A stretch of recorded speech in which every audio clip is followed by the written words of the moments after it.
Wah, wah, wah. Subscribe.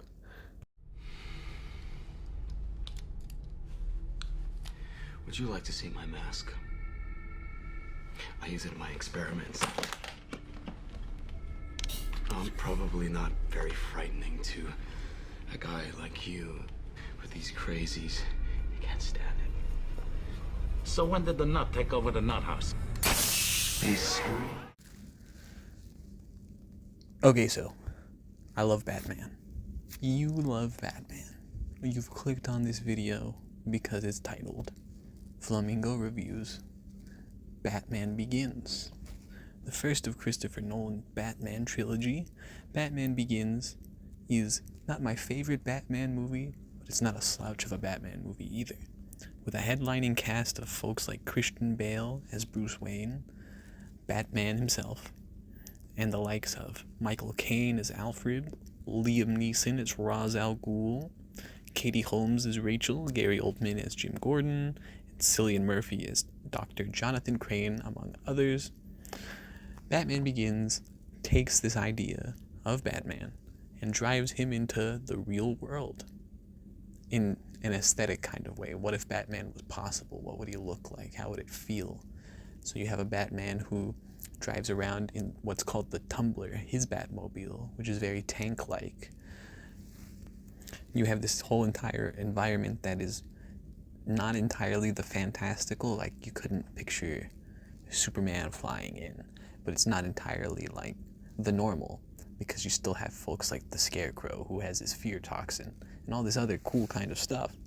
And honestly, what this movie provided in 2005 was a Batman who was a lot more serious, a lot more focused, considering the last outing was George Clooney's Batman and Robin, I believe. This was a refresher for the Batman franchise on the big screen, a chance to be taken more seriously. The writing is good, the pacing is good. There are, keep in mind, some questionable things, because you know, most movies have questionable things. I'm looking at you, the ending, but I mean, you get everything you really need from what is essentially Batman beginning. You get his origin story, you get his first big villain, the live-action version of Ra's al Ghul, you get a Scarecrow that is taken seriously.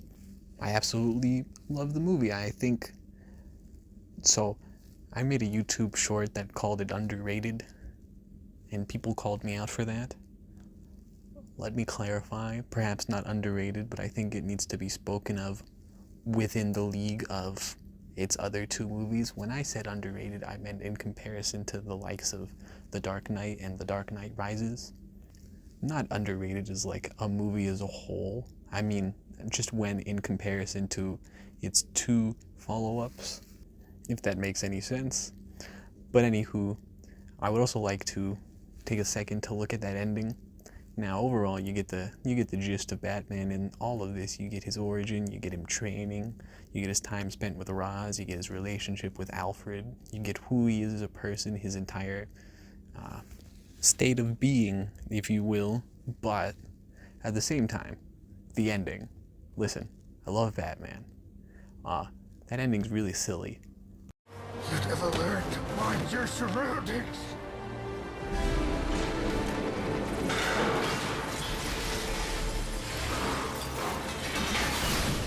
If you finally learn to do what is necessary, I won't kill you.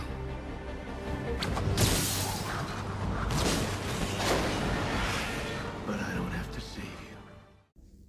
The line, "I won't kill you, but I don't have to save you," is just gonna live in my mind for like ever, because Batman's whole thing is, you know, he doesn't kill people. At least that's what it should be. Batman adaptations in terms of live action tend to struggle trying to keep to that. But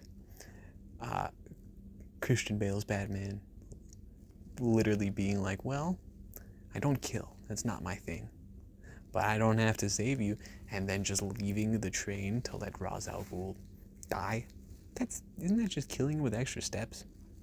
Semantics aside, other than that, I think this movie's great. I think it's a setup for better things to come.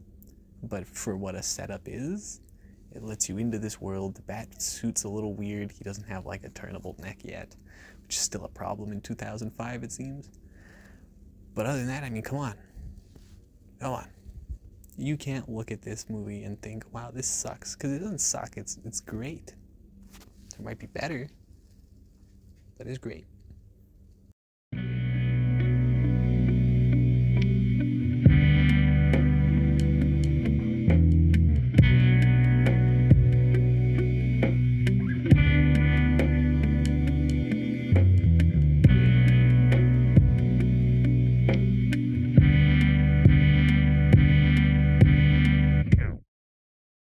You're not in this episode.